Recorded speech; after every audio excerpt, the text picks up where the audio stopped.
Today we will be talking more on how to develop more emotionally intelligent teams and to make the teams more effective. As we have already addressed, the emotional intelligence is all about recognizing your own feelings and those of others, motivate ourselves and manage the emotions well in ourselves and in our interpersonal relationships. About self-awareness, that is recognizing your internal feelings, managing emotions, motivation, empathy, and handling the relationships. So, emotionally intelligent people are the ones who know their own feelings. They are able to manage the feelings appropriately.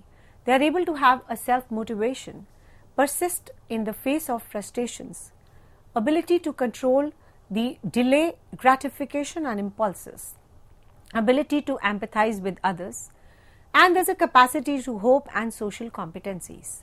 So, the three capacities of emotional intelligence is about self-reflection, self-regulation, and empathy. We talked about the various emotions and emotions at workplace, that is anger, love, shame, fear, enjoyment, sadness, and surprise. And there are actually use of such emotions at the workplace, like about sensitivity, about taking everything personally, hostility, understanding of others' feelings, nagging, blurting, understanding, and of course, taking care of each and everyone's feeling who are around you. Having always a nice feeling with the others. So these kind of statements were quite, quickly used in the organizations. So the emotional intelligent teams, or what I would like to say a social hand grenade, are the one who take few things that hold a team back. So they could, we can always say that the teams with a higher average emotional intelligence have a higher team functioning than the groups with a lower emotional intelligence. That is the ability to interpret one's own self, one's own responses, one's own competencies, one's own motivation will be definitely called as, the emotionally intelligent person. So a leader who has these kind of, perspective in their core functioning is called as an emotional intelligent leader. And this kind of a leader is actually very, very important to take care of and leading the organization. And it remains difficult for the leaders to manage, motivate, and challenge their employees in the ways that foster the reciprocal relationships. So, creating a successful team isn't as simple as mimicking the process of emotional intelligence group of the people. What you can do is to create a necessary condition in which the team members can develop their emotional intelligence. That is choosing a good leadership, managing the emotional management, effective communication about the social awareness, demonstrating a state of openness, having concerns and solicit the inputs of all the people who are around you, making no excuses and always helping others. So remember, if you want a team to become more emotionally intelligent, you must first concentrate on improving your own emotional intelligence and then developing into a leader who your team can respect and rely upon. So, the second and the foremost thing which we discussed was determining the strength and the weaknesses of a team member. The employees or the job titles aren't all your team members are. They are the one folks with fascinating tales and the tells. So, you need to actually go beyond it, build the team norms, and it is not about an in-depth discussion about the ideas. It is about asking a quiet member for his thoughts. It is not about the harmony or the tension. It is about liking each other, then expressing each other. So, this is very, very important. Then we talked about the curiosity.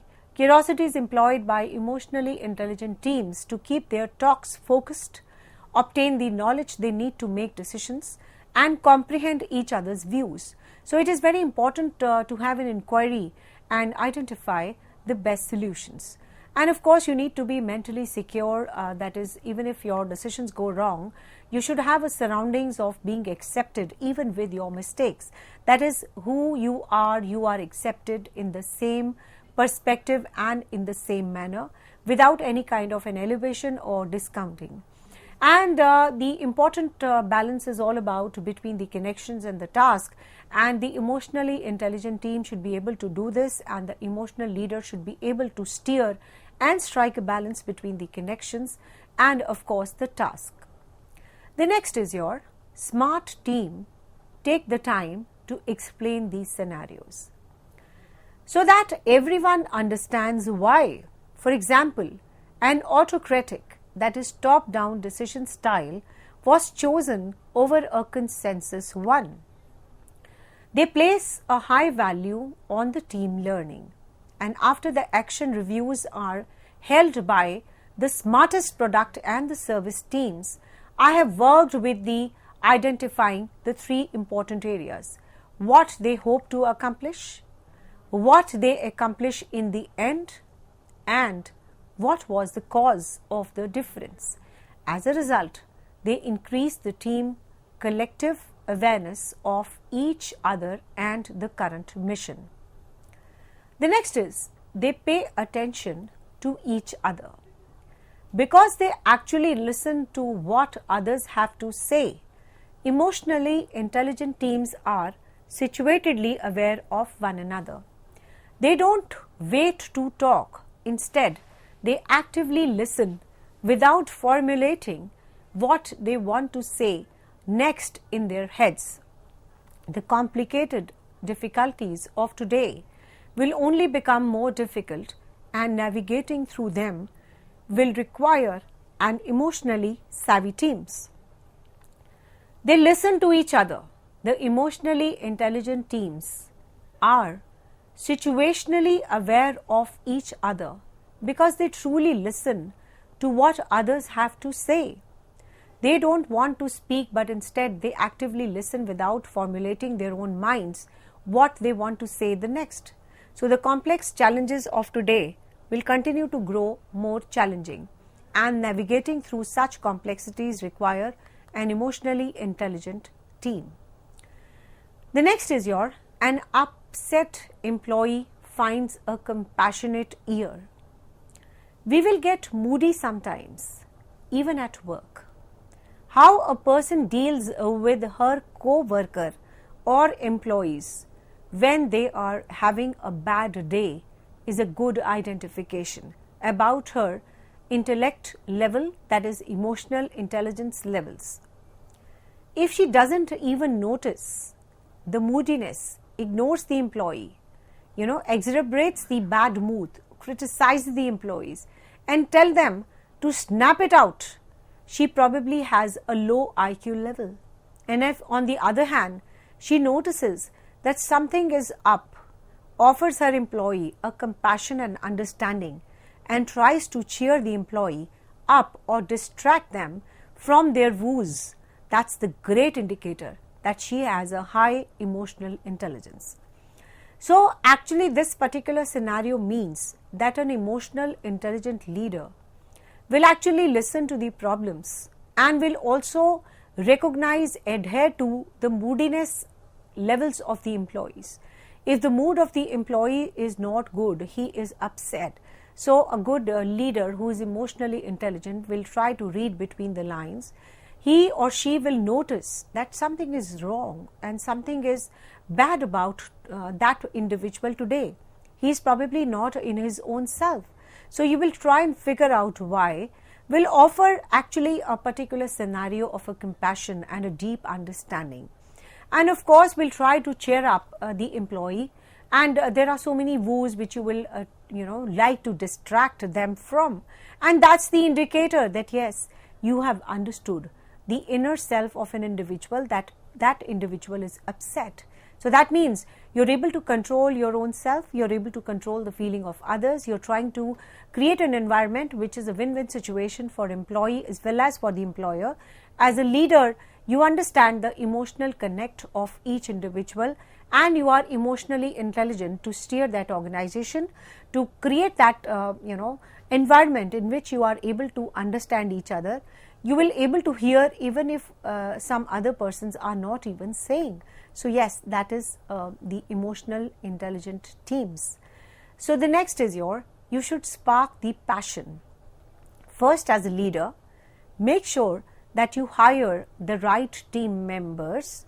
And I'm not just talking about the people with the skills or experience. I'm talking about the individuals who fit into your company's culture and are passionate about their work and your business. So you need to find out such people who can be a good asset for your organization, who are not just here for the heck of working. They have a passion to follow. They have a passion to grow in terms of the work, in terms of the culture, in terms of the business. So as a leader, you need to find out such members which are actually going to be the biggest asset for the organization. Even though you are hired the right individual, this does not mean that they won't run out of the passion. From time to time, and to prevent sagging energy for from occurring, you can spark the passion by doing the following. That is, recognizing the accomplishments and the hard work of your team members, having a flexible and an engaging work environment where the teamwork is valued, making sure that your company has a mission that you are working towards, that everyone has a sense of the purpose. And of course, all these things have to be kept in mind. That is, you need to hire the people who have to follow their passion. And how will you find them? You need to see how they are growing into their passion. And there are some circumstances, there are some instances, there are some, some part of the event of life that they start sagging as far as their energy levels are concerned. And it will occur and it will be very prevalent in front of you. So what you can do as a leader is to again spark, ignite that passion by actually doing some award ceremony, by actually adhering to the certain awards, recognizing their efforts, the kind of accomplishments they have done. And you need to follow a very flexible and an engaging environment which is full of energy, which is full of happiness. A happy culture can actually bring everything to the task. And make sure that your company has a mission that you are working towards, so everyone has a sense of a purpose, and that needs to be taken care of. The next is your developing the creative ways to manage the stress. The stress can lead to your employees getting burnt out, as well as harm their overall health. And because of this, your team should be able to handle the situations such as the deadlines, the grievances with your co-workers in a very healthy way. So actually, when you talk about the stress of the contemporary organizations today, it is mounting at a very exponential rate. What is the outcome of that? The outcomes are very, very negative, and there are some negative spillover impact on the health of the employees. They are going to be actually sick because of this mental illness, because of unmanageable stress which is surrounding us every day. Having meetings, deadlines, hour-to-hour work, back-to-back work, the grievances not being taken care of, they're not being solved, and the co-workers, treated as servants. So they are all going to impact the mental health of the employees and have to be immediately adhered to as far as their grievance solving is concerned. Creation of a beautiful situation is concerned, which is full of energy, sparkness, passion, love, compassion, etc. So all these things are going to actually impact the team members in a very positive way. The next is your develop the creative ways to manage the stress. To help keep the stress levels of your employees down, you need to try some of the following tactics. Stick to the schedules.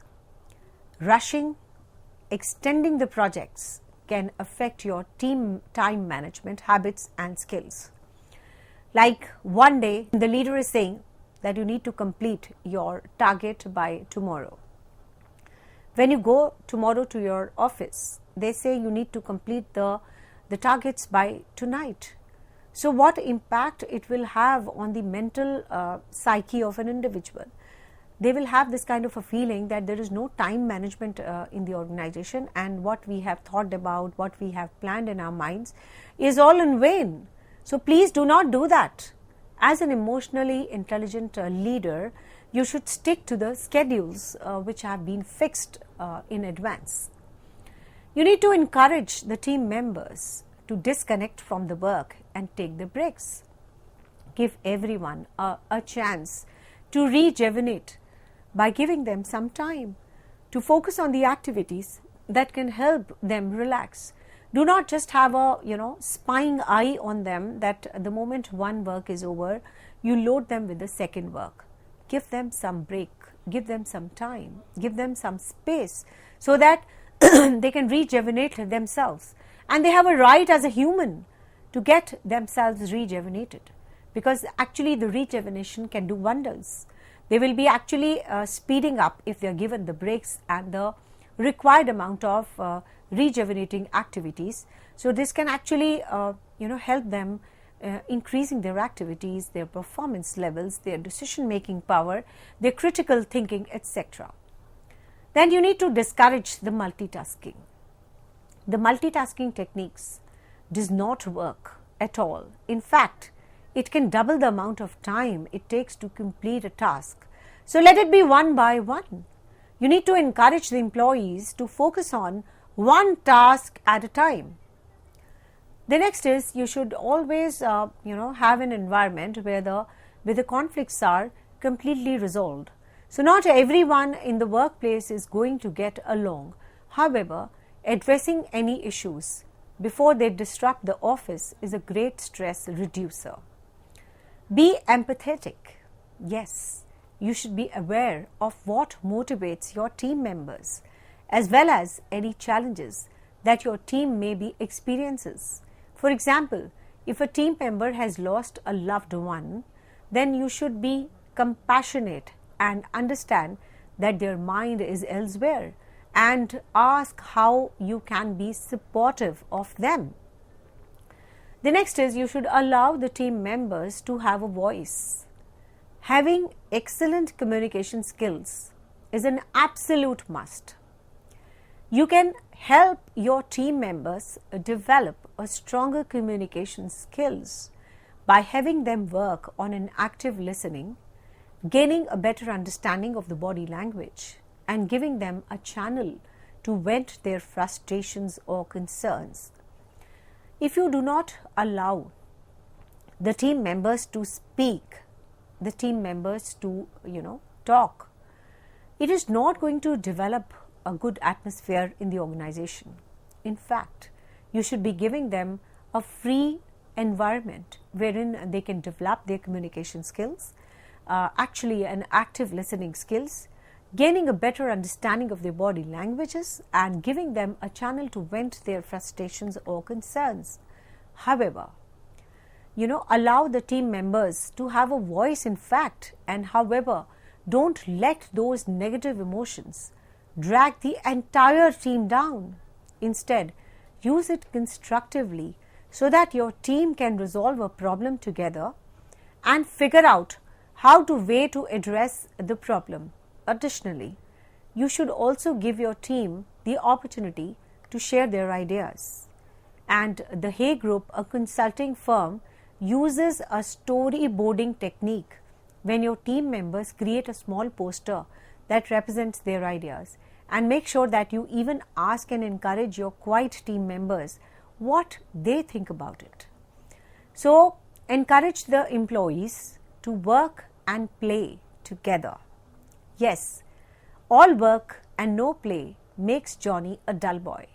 The work and play together are very, very important to encourage the employees. So while there can be disadvantages to spending every waking movement together, having employees who spend time in each other outside the workplace can actually be beneficial to the workplace. Stephen Offord from Trulio tells success as follows. Team members should definitely hang out outside of the work. It makes working together more enjoyable and helps the co-workers stay motivated during the crunch time. These types of relationship fuel upon communication, a good work, ethics, flexibility, and a better understanding of each person's roles and expectations. If you hire the right professionals, workplace drama will be minimal.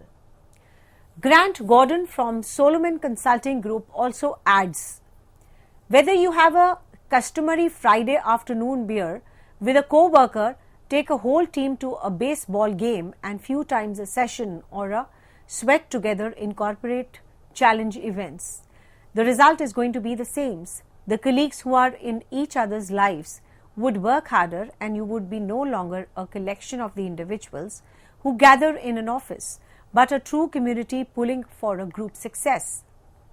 Raoul Davis also adds that the culture isn't only built within the four walls of your business. Having employees that enjoy spending time together can help make work that much enjoyable and lead to their hearts being more into the day-to-day work and they are doing for the company. The next is your seeking of the feedback. The discomfort is a part of the growth, and sometimes we need to have a hard conversations if we are going to get a more complete picture of our behaviors and how it affects the others. Solicit a feedback from the people you respect and whose opinions you value. Gaining these insights can be incredibly helpful once the stings of the truth calms down. You may also hear some harsh criticism and get back the feedback from some people who haven't been waiting to tell you what they really think about you. Be sure to take a plenty of salt with your feedback, and learning to handle the criticism is essential for improving the self-awareness, regulating your emotions, and managing the relationships. Yes, feedback is very, very important. Then the next is your social awareness. The most moving parts or the people you add to a situation, the more complicated the things get. So it takes them time to learn the work cultures and how people approach different situations. Whether it's navigating a social setting or conducting yourself in a meeting, being aware of the social context, power dynamics and influence of the organizational structure and the culture, or being aware of others' emotions as well as expectations for conduct within an organization. Context-specific social awareness is one of the competencies that sets the human apart from the AI, machine learning and algorithms. The future-proof yourself and level up your social awareness. So all these perspectives have to be kept in mind. The social awareness, the overall taking of the feedback, and of course enjoying the employees to work out and play together. So these things have to be kept in mind. Allow the team members to have a work, resolving of the techniques, sparking of the passion, etc.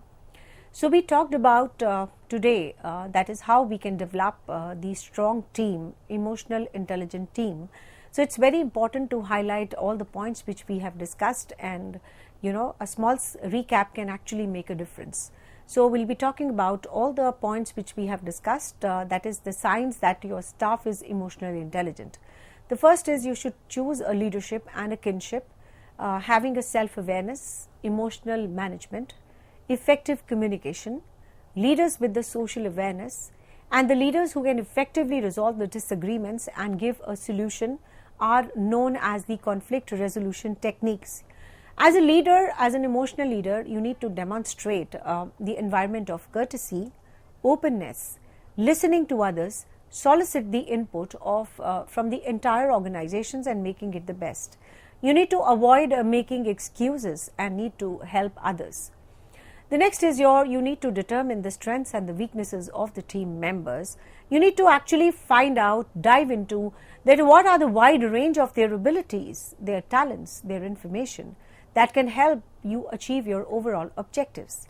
You need to start by getting to know each team member better. If you want to get the best out of them, you should discover more about them outside a project, and if possible, you can understand what they can do beyond their usual work with a role and a title. And of course, you should go first, beyond taking their impressions. You need to foster some kind of, innovation delegate the instructions to your team members and provide the rewards and the recognition. You need to build some team norms because the group emotional intelligence is about the small acts, and that can make a big difference. And it is not about the team members working all night to meet the deadline. It is about saying thank you to all of you. So it is not about an in-depth discussion of the ideas. It is about asking a quiet member for his own thoughts.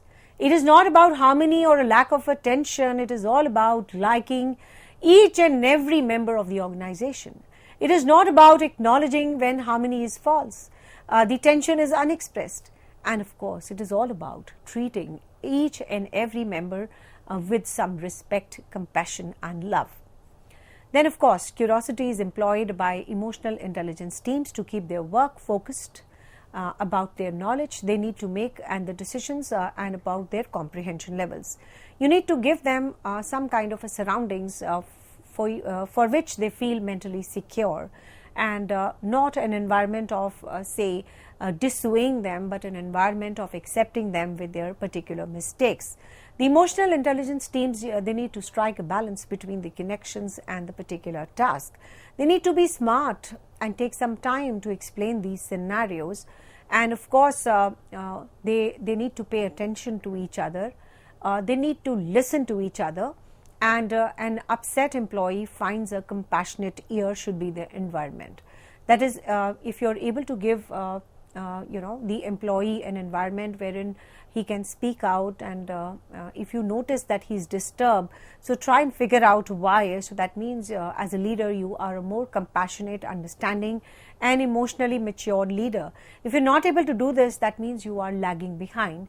You need to spark continuously the passion of the people who are working in your team.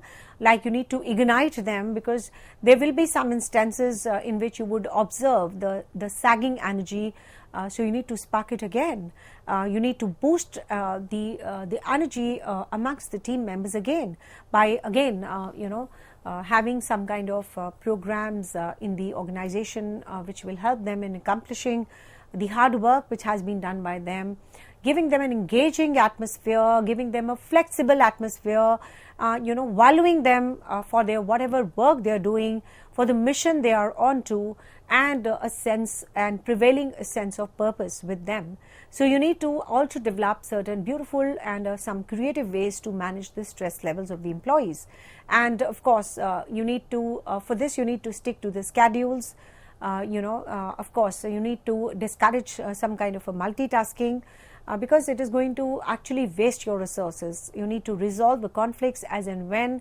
You need to be empathetic in your attitude. You need to allow your team members to have a voice, that is whenever they want to communicate or whenever they want to say anything, there should be a free atmosphere. And of course, all these things will matter a lot, and will always steer you, the emotional intelligence team will steer you towards a path of the success and the growth of the team members. For this, you need to have a frequent and seek the feedback, because having the insights, it is going to incredibly help once the stings of the truth comes down.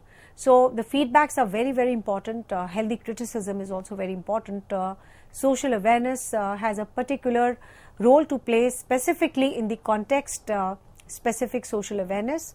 And of course, all these things will make your organization a better organization, which is having good emotional intelligence and good emotional connect.